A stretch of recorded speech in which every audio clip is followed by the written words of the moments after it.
여러분 안녕하십니까? 선거포커스의 유수경입니다. 6.4 지방선거가 60여일 앞으로 다가오면서 각 정당과 후보자의 공약이 하나둘 쏟아져 나오고 있습니다. 그런데 너무 많은 공약들을 보고 또 듣다 보면 과연 어떤 공약들이 실현 가능한 좋은 공약인지 판단하기가 좀 어려우실 것 같은데요. 선거가 가까워질수록 더 많은 공약과 정책들이 본물처럼 쏟아져 나올 것에 대비해서 유권자 여러분들께서는 지금부터라도 공약의 허와 실을 잘 따져보는 연습을 해두시는 게 좋을 것 같습니다. 오늘 선거 포커스에서도 유권자 여러분들이 투표권을 제대로 행사할 수 있도록 다양한 선거 정보를 자세히 살펴드리도록 하겠습니다.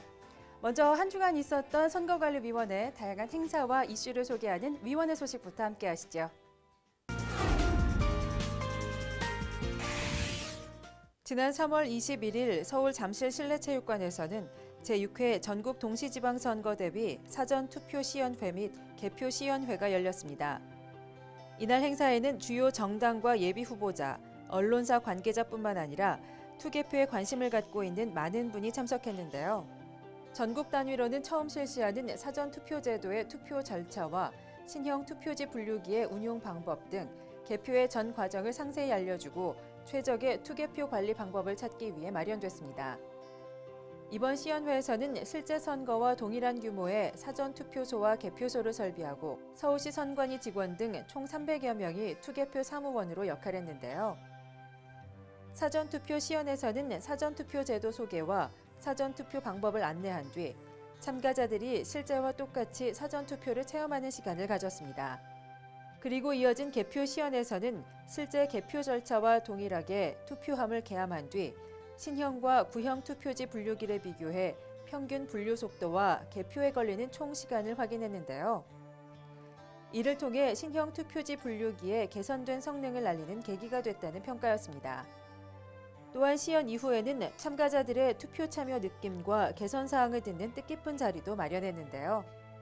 중앙선거관리위원회에서는 서울 지역 시연회를 시작으로 사전투표 및 개표 시연회를 전국 권역별로 개최할 계획이라고 밝혔습니다. 지난 3월 27일에는 KBS 스튜디오에서 제6회 전국 동시지방선거 제1차 공직선거 정책토론회가 중앙선거방송토론위원회 주관으로 진행됐습니다. 토론회는 이번에 열린 제1차 개최를 포함해 3월부터 5월까지 매월 1회씩 총 3번에 걸쳐 개최될 예정인데요. 사회자는 홍기섭 KBS 보도위원이 맡아 진행했으며 KBS와 MBC, 텔레비전을 통해 동시에 생중계됐습니다. 이날 토론자로는 4개 정당 원내부대표 등이 참석해 사회자의 공통 질문 후 답변, 그리고 토론자 자유토론으로 진행됐는데요. 복지 사각지대 해소와 의료체계 개선 방안, 그리고 역사 교과서와 사교육비 문제에 대해 열띤 토론을 펼쳤습니다. 이날 유권자들은 공직선거 정책 토론회를 통해 각 정당이 펼치고자 하는 정책들이 어떤 것인지 상호 비교할 수 있는 시간이었습니다.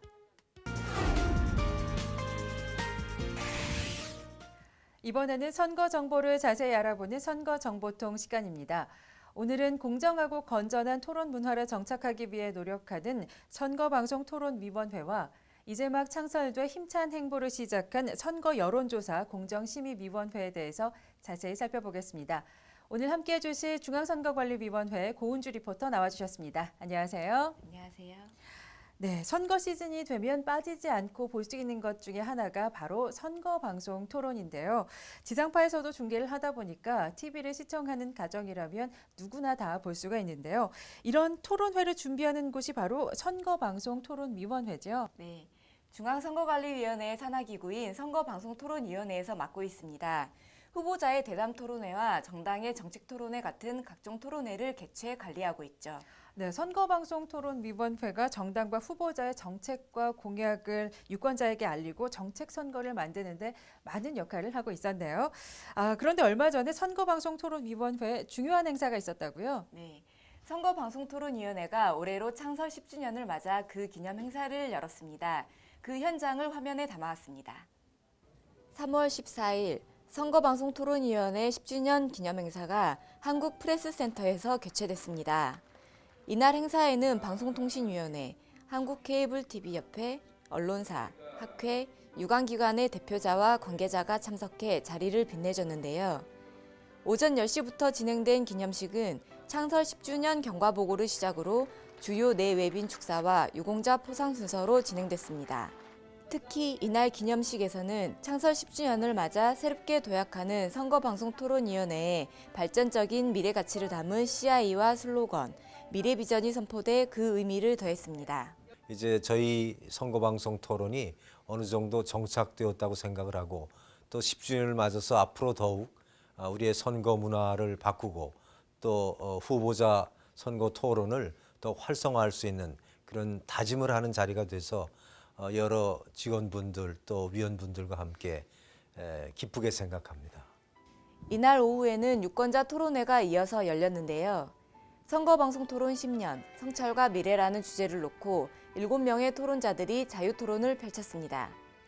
토론 이후에는 청중들의 질문이 이어지면서 토론자와 함께 소통하는 시간을 가졌습니다. 선거방송토론위원회는 앞으로도 국민에게 다양한 정보를 제공할 수 있도록 알찬 토론회를 개최하고 토론 문화를 활성화시키는 데 최선을 다하겠다고 밝혔습니다. 지금 10년 동안 우리가 축적해온 경험을 바탕으로 해서 이번 지방선거도 아주 공정하게 관리될 수 있도록 특히 우리가 주관하고 관리하는 후보자 TV 토론회가 정말 유권자들이 많은 정보를 얻고 올바른 선택을 할 수 있는 그런 기회가 되도록 최선의 준비를 다해서 성과가 있도록 그렇게 하겠습니다.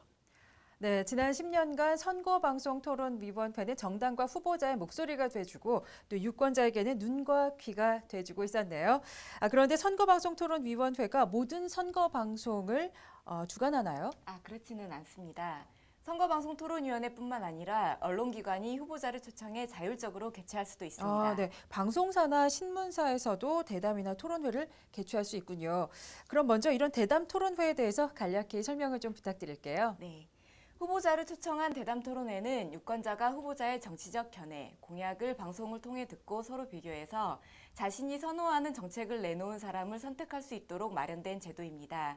또 정당 정책 토론회도 정책을 비교한다는 점에서는 마찬가지인데 참석 대상이 다르다는 게 차이점이겠죠. 네, 후보자 초청 대담 토론회는 당연히 후보자가 나올 테고요. 정당 정책 토론회는 정당 관계자가 나오게 되는 건가요? 맞습니다. 중앙당의 대표자나 대표자가 지정하는 사람 아니면 정책연구소 소장이 토론회에 나오게 되는데요. 또 시기에 따라 개최 횟수나 논의하는 주제도 당연히 달라지게 되죠. 그리고 만약 선거방송 토론회에 초청을 받은 후보자가 정당한 사유 없이 참석하지 않은 경우에는 후보자가 불참한 사실을 방송을 통해 알리게 되어 있습니다. 네, 토론회에 참여하는 정당이나 후보자는 당연히 빠짐없이 토론회에 참석해야겠죠. 그런데 이번 6.4 지방선거는 선거가 7개나 되고 후보자도 굉장히 많이 나올 텐데 이분들이 다 토론회에 나오나요? 그렇지는 않습니다. 토론회는 시도지사 선거와 교육감 선거, 비례대표 시도의원 선거, 구시군의 장 선거에서만 개최됩니다.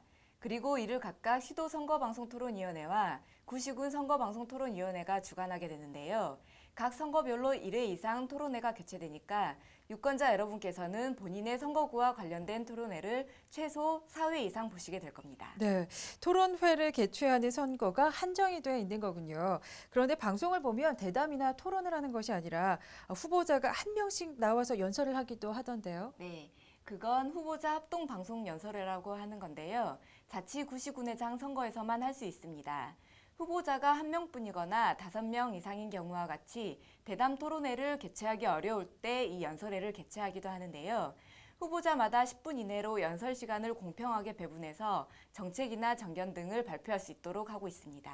네, 5월이 돼서 본격적인 선거 운동 기간에 들어서면 방송에서도 후보자들의 얼굴을 많이 볼 수 있겠네요. 시도 선거방송토론위원회나 구시군 선거방송토론위원회에서도 일정에 따라 토론회를 차질 없이 관리하려면 많은 노력을 해야겠습니다. 토론회는 지상파 방송사와 케이블 방송을 통해서 중계되니까요. 유권자 여러분들께서도 후보자의 선거 공약이나 정책을 꼼꼼히 따져보시기 바랍니다. 네, 이어서 또 하나의 중요한 역할을 담당하게 될 선거 여론조사 공정심의위원회에 대해서 살펴보도록 하겠습니다. 선거 때마다 보면 신문이나 TV에서 후보자와 각 정당을 두고 지지율 조사 결과를 발표하는 것을 볼 수가 있는데요.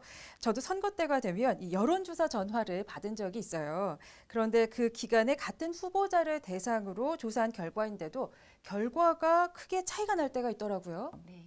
많은 유권자분들이 여론조사의 결과를 두고 왜 이런 결과가 나왔는지 궁금해하시고 의심하시는 경우도 있는데요. 네. 이것은 여론조사를 의뢰한 사람이나 기관에 따라서 조사의 방향과 내용이 다르기 때문에 생기는 현상이었습니다. 특별한 기준 없이 여론조사가 실시되어 온 거죠. 네, 그렇군요. 그런데 이런 여론조사 결과에 이목이 집중되는 이유가 그 보도 내용이 단순히 현재 여론을 알리는 데 그치기보다는 여론조사 자체가 유권자의 마음을 변화시키는 데 많은 영향을 끼치기 때문이 아닐까라는 생각이 들거든요. 맞습니다. 여론조사 결과에 따라 표심이 모두 달라지는 건 아니지만 선거에 영향을 미치는 건 사실이죠. 그렇기 때문에 여론조사의 객관성과 신뢰성을 확보하기 위해서 여론조사 공정심의위원회가 생긴 것입니다. 네, 그렇군요. 그런데 여론조사 심의위원회는 저도 좀 처음 들어보는 것 같은데 저처럼 처음 들어보시는 분들이 대다수일 것 같아요. 네, 올 초에 생긴 기구이기 때문인데요. 네. 지난 2월 공직선거법이 개정되어서 중앙선거관리위원회와 시도선거관리위원회가 그 산하에 각각 중앙심의위원회, 시도심의위원회를 설치하고 이제 막 활발한 활동을 시작하고 있습니다. 네, 얼마 전에 여론조사와 관련해서 한 공청회가 열렸다고 하는데요. 그 현장으로 함께 가보시죠. 지난 3월 17일 중앙선거여론조사 공정심의위원회는 선거 여론조사 기준안을 마련하기 위해 공청회를 개최했습니다. 선거 여론조사 기준이 한번 공표되면 이게 정당 후보자, 언론사 여론조사 기관은 물론 이 후보 예정자나 아니면 우리 유권자들한테 미치는 영향도 상당히 큽니다. 그래서 가급적 최대한 많은 의견을 수렴하기 위해서 저희들이 이번에 공청회를 개최했던 것이고, 공청회에서 나온 의견과 각계의 의견을 수렴해서 그 중앙선거여론조사 공정심의위원회 전체 회의에서 최종안을 의결할 예정입니다. 여론조사 기준은 선거 여론조사의 객관성과 신뢰성 확보를 위한 필요사항을 정해 선거일 전 200일까지 공표해야 하는데, 최초 공표는 선거 여론조사 공정심의위원회 설치 후 20일 이내에 해야 한다는데요. 지난 3월 21일 위원회의 의결을 통해서 그 기준이 확정돼 관보고시를 거쳐 25일부터 그 효력이 발생되었습니다. 앞으로 사전 신고를 하지 않거나 신고 내용과 다르게 여론조사를 하는 때에는 과태료가 부과되고, 여론조사 결과를 외부에 공표, 보도할 때에도 엄격한 기준이 적용될 예정입니다. 여론조사를 실시한 기관 단체가 해당 여론조사 결과를 공표하거나 보도하려면 그 전에 중앙선거여론조사 공정심의위원회 홈페이지에 관련 내용을 등록해야 합니다. 일반 유권자 입장에서는 우리 중앙심의위원회 홈페이지에 등록된 여론조사 결과를 보고 우리 지역의 여론조사 결과 추이를 알 수 있고, 또 전혀 얼토당토 안 한 그 여론조사 결과라면 우리 심의위원회를 통해서 그 누구든지 문제 제기를 할 수 있게끔 그렇게 전환이 됐습니다. 이를 통해서 이번 지방선거에서는 그 불공정한 선거 여론조사 결과가 그 선거에 영향을 미치는 사례가 없도록 저희들이 철저히 노력을 다하겠습니다. 앞으로는 선거와 관련된 여론조사 결과를 볼 때 더 객관적이고 신뢰할 수 있는 여론조사 결과일 거라는 믿음이 생겼습니다. 앞으로 더 활발한 활동을 펼칠 선거 여론조사 공정심의위원회를 통해서 민심을 바로 읽게 되길 바라겠습니다. 오늘 도움 말씀 주신 고은주 리포터 고맙습니다. 맞습니다. 마지막으로 중앙선거관리위원회의 행사와 선거 일정 소개해드립니다.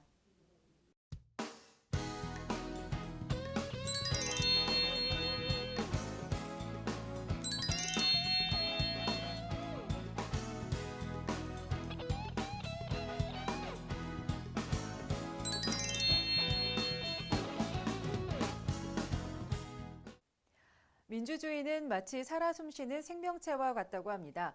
나무가 땅에 뿌리를 내리려면 햇빛도 쏘이고 물도 충분히 주면서 많은 관심을 줘야 하듯이 민주주의라는 나무도 변화하는 자연환경 속에서 쑥쑥 자라려면 주인인 우리의 눈과 귀가 항상 열려 있어야 하는데요. 유권자 여러분에게 알찬 선거 정보를 전해드리기 위해서 선거 포커스가 노력하겠습니다. 그리고 4월 1일 중앙선거관리위원회 인터넷 방송 NECTV가 개국했습니다. 여러분의 많은 관심과 사랑 부탁드립니다. 저희는 다음 이 시간에 좀 더 알찬 정보로 찾아뵙겠습니다. 함께해 주신 여러분 고맙습니다.